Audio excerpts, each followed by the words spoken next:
Sir, ಇದು ಬಂಜಾರ ಸಂಸ್ಕೃತಿ ಮತ್ತು ಭಾಷಾ ಅಕಾಡೆಮಿ ಅಂತನ ಒಂದು ಹೆಸರಿನಿಂದ ಸ್ಥಾಪನೆ ಆಗಿರೋಂಥ ಒಂದು ಸಂಸ್ಥೆ. ಈಗ ನಾವು ಸಂಸ್ಕೃತಿನ ಸ್ಟ್ಯಾಂಡರ್ಡೈಸ್ ಮಾಡಿ ಇದಕ್ಕೆ ಒಂದು ಇದನ್ನು ಕೊಡಬೇಕು. ಒಬ್ಬೊಬ್ಬರು ಒಂದೊಂದು ಇದನ್ನು ನಮ್ಮ ದೃಷ್ಟಿಕೋನದಿಂದ ನಾವು ಇದು ಮಾಡ್ಕೊಂಡಿದ್ವಿ. ಯಾಕೆಂತಂದರೆ ಇದು ಇನ್ನೂ ಹೊಸದಾಗಿ ಬರ್ತಾ ಇರೋವಂಥ ಒಂದು ಸಮಾಜ ಸಂಸ್ಕೃತಿ. ಇದರಲ್ಲಿ ಒಂದು 3-4 ಇಶ್ಯೂಸ್ ಇದ್ದಾವೆ. ಈಗ ನಾನು ಒಂದೇ ಒಂದು ತೊಗೊಳ್ಳೋದಾದರೆ, ನಮ್ಮ ರವೀಂದ್ರ ರೇಷ್ಮೆ ಅವರು ಮಾತಾಡಬೇಕಾದ್ರೆ, ಮತ್ತು ನಮ್ಮ ಈಗ ಇಲ್ಲಿ ಇದನ್ನು ಮಾತಾಡಿದವರು ನಮ್ಮ ರಾಮನಾಯಕ್ ಸಾಹೇಬರು ಎಲ್ಲರೂ ಈ ಒಂದು ಡ್ರೆಸ್ ಬಗ್ಗೆ ಏನಿದನ್ನು ಬಂಜಾರರ ಒಂದು ಕಾಸ್ಟ್ಯೂಮು, ಈ ಕಾಸ್ಟ್ಯೂಮು ಸಂಸ್ಕೃತಿನ ಪ್ರತಿಬಿಂಬಿಸುತ್ತೆ, ಸಂಸ್ಕೃತಿನ ತಿಳಿಸುತ್ತೆ. ಇದಕ್ಕೆ ಯಾವುದಾದ್ರೂ ಒಂದು ನಿರ್ದಿಷ್ಟವಾದಂಥ ಒಂದು ಸ್ಟೋರಿನ ನಾವು ಸ್ಟ್ಯಾಂಡರ್ಡೈಸ್ ಮಾಡಿ ಅದನ್ನು ಎಲ್ಲ ಕಡೆಯೂ ನಾನು ಅದನ್ನೇ ಹೇಳಬೇಕಾಗುತ್ತೆ. ನಾವು ಆ ಥರದಲ್ಲಿ ಹೇಳಬೇಕು. ಸರ್, ಇದಕ್ಕೆ ಒಂದು ನನಗೆ ತಿಳಿದಿದ್ದು, ನಾನು ಕೇಳಿಸ್ಕೊಂಡಿದ್ದು, ಒಂದು ಪೌರಾಣಿಕ ಹಿನ್ನೆಲೆ ಇದಕ್ಕೆ ಕೊಡ್ತಾರೆ. ಈ ಒಂದು ಉಡುಪು ಏನಿದೆನೋ ಬಂಜಾರ ಉಡುಪು, ಇದಕ್ಕೆ ನಮ್ಮ ಮೂಲ ಪುರುಷರೇನಿದ್ದಾರೋ, ಈ ಸಮಾಜ ಈ ಸಮಾಜನ ಬೆಳೆಸಿದವರು, ಅಂದರೆ ಈ ಸಮಾಜ ಆ್ಯಕ್ಚುಲಿ ದಾದಾ ಮೋಲಾ ಮತ್ತು ರಾಧಾ ದಾದಿ ಅಂತ ಅನ್ನೋರು ಪೂರ್ವಜರು. ಅದು ಸ್ಟ್ಯಾಂಡರ್ಡೈಸ್ ಆಗಿದೆ. ನೀವು ಇಲ್ಲಿಂದ ಕನ್ಯಾಕುಮಾರಿಯಿಂದ ಕಾಶ್ಮೀರ ತನಕ ಹೋದರೂ ಕೂಡ ಬಂಜಾರ ಯಾರೇ ಕೇಳಿದ್ರು ನಿಮ್ಮ ಮೂಲ ಪುರುಷರು ಯಾರು ಅಂತ ಅಂದರೆ ಇವರು ದಾದಾ ಮೋಲಾ ರಾಧಾ ದಾದಿ ಅಂತ. ಸೊ ರಾಧಾ ದಾದಿ ಅಂತಂದರೆ ರಾಧೆ, ಕೃಷ್ಣನ ಸ್ನೇಹಿತೆ ರಾಧೆ, ಮತ್ತು ಮೋಲಾ ಅಂತಂದರೆ ಕೃಷ್ಣನ ಸ್ನೇಹಿತ ಮಕರಂದ. ಇವರಿಬ್ಬರು ಅಲ್ಲಿಂದ ದ್ವಾಪರ ಯುಗದಿಂದ ಇವ್ರದ್ದು ಟ್ರೇಸ್ ಮಾಡ್ಕೊಳ್ತಾ ಬರ್ತಾರೆ. ಸೊ ಈ ಇಬ್ಬರೂ ಕೂಡ ಮದುವೆ ಆಗಿರೋರಲ್ಲ, ಕೃಷ್ಣನ ಭಕ್ತ ಮಕರಂದ, ಆತ ಮೋಲ ಅಂತೀವಿ, ಮತ್ತು ಕೃಷ್ಣನ ಸ್ನೇಹಿತೆ ರಾಧೆ.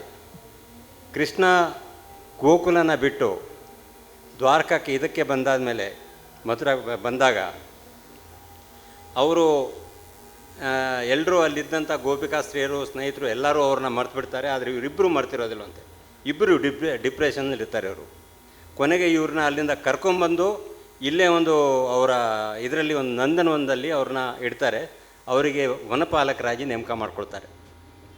ಆ ಟೈಮ್ನಲ್ಲಿ ನಮ್ಮ ಒಂದು ಪೌರಾಣಿಕ ಕತೆ ಬರುತ್ತೆ ನೋಡಿ ಸರ್. ಅರ್ಜುನ ಪಾಶುಪತಾಸ್ತ್ರಕ್ಕಾಗಿ ಅಲ್ಲಿ ತಪಸ್ಸಿಗೆ ಬರ್ತಾನೆ.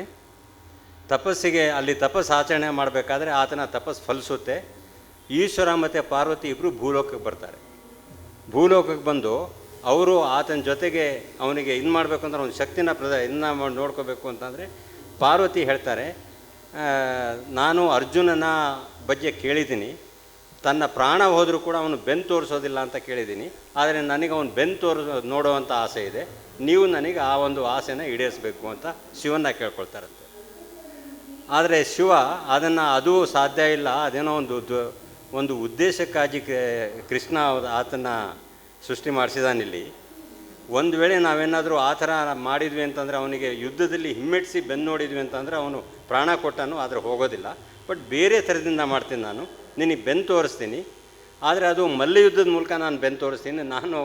ನಾನು ಕೆಳಗಡೆ ನಾನು ಸೋತಾಗ ಅವನು ಬೆನ್ನು ನೋಡ್ಬೋದು ನೀನು ಅಂತ ಇದು ಮಾಡ್ಕೊಂಡು ಹೇಳಿದಾಗ, ಆಯಿತು ಹೇಗಾದರೂ ಮಾಡಲಿ ನಾನು ನೋಡಬೇಕು, ಯಾಕೆಂತ ಅವನು ಬೆನ್ನು ತೋರಿಸೋದಿಲ್ಲ, ನಾನು ನೋಡಿದ್ದೀನಿ ಅಂತ ನಾನು ಹೇಳಬೇಕು ಅಂತ ಪಾರ್ವತಿ ಹೇಳ್ತಾರಂತೆ. ಆಗ ಈಶ್ವರ ಪಾರ್ವತಿ ಅವರೇನು ಮಾಡ್ತಾರೆ, ಬೇಡನ ವೇಷ ಈಶ್ವರ ಹಾಕ್ತಾನೆ. ಅದು ತಮಗೆಲ್ರಿಗೂ ಗೊತ್ತಿದೆ, ಮಹಾಭಾರತದಲ್ಲಿ ಆತ ಬೇಡನ ವೇಷ ಮಾಡ್ಕೊಳ್ತಾರೆ. ಪಾರ್ವತಿ ಬೇಡ್ತಿಯಾಗಿ ತನ್ನ ವೇಷ ಧರಿಸ್ಕೊಳ್ತಾರೆ. ಪಾರ್ವತಿ ಬೇಡ್ತಿಯಾಗಿ ವೇಷ ಯಾವಾಗ ಮಾಡ್ಕೊಳ್ತಾಳೋ, ಪಾರ್ವತಿ ಸೌಂದರ್ಯಕ್ಕೆ ಇನ್ನೊಂದು ಹೆಸರು. ಆ ಬೇಡ್ತಿಯಾಗಿ ವೇಷ ಹಾಕ್ಕೊಂಡಾಗ ಪಾರ್ವತಿ ಸೌಂದರ್ಯ ಎದ್ದು ಕಾಣ್ತಾ ಇರುತ್ತೆ.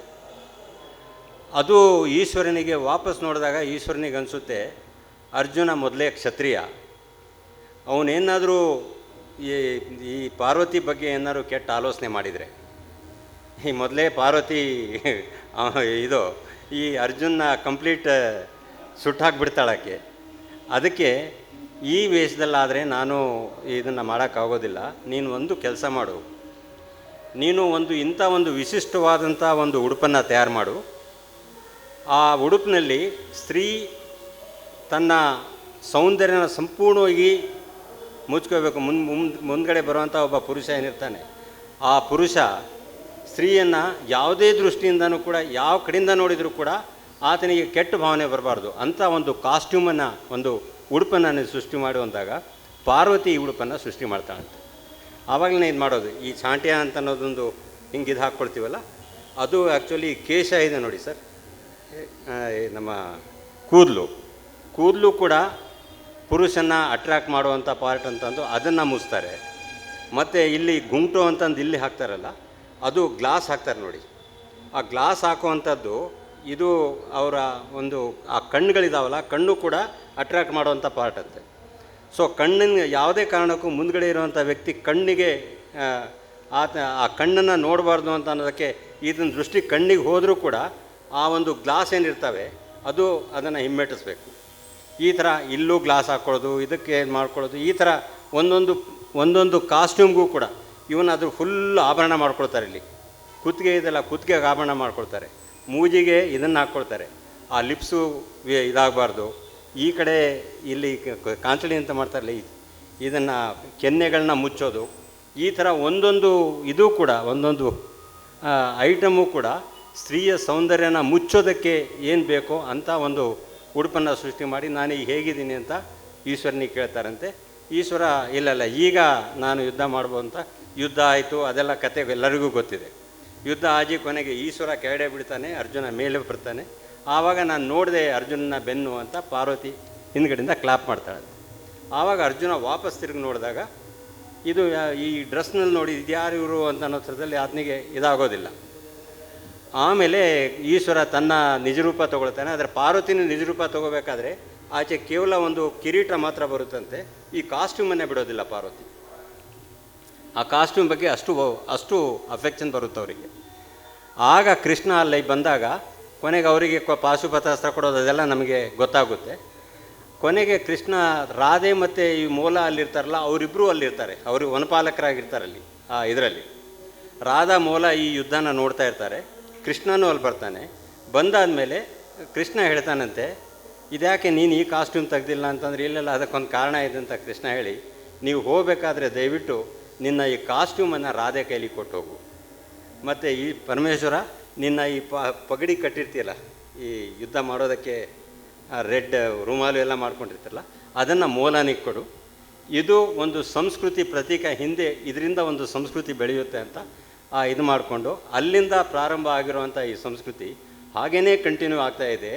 ಅದಕ್ಕಾಗಿ ಈ ಒಂದು ಕಾಸ್ಟ್ಯೂಮ್ ಎಷ್ಟೇ ಬದಲಾವಣೆ ಆದರೂ ಕೂಡ ಅದಕ್ಕೆ ಒಂದು ಪಾವಿತ್ರ್ಯತೆ ಇದೆ ಅಂತ ಅನ್ನೋ ಕಾರಣಕ್ಕೆ ಯಾವತ್ತೂ ಚೇಂಜ್ ಆಗೋದಿಲ್ಲ ಅದು ಅಂತಂದು ಒಂದು ಮೊದಲಿಂದನೂ ಒಂದು ಕತೆ ಇದೆ ಅದಕ್ಕೆ. ಸೊ ಇದು ಒಂದು ಪೌರಾಣಿಕ ಕತೆ ಇದಕ್ಕಿದೆ. ಎರಡನೇದು ರಾಮನಾಯಕ ಸಾಹೇಬ್ರು ಹೇಳಿರುವಂಥ ಒಂದು ಕತೆ ಇದೆ. ಇನ್ನೊಂದು ನಮ್ಮ ಈಗ ನಿರೂಪಕರಿದ್ರಲ್ಲ, ಅವರು ಒಂದು ಕಥೆನ ಹೇಳಿದ್ದಾರೆ.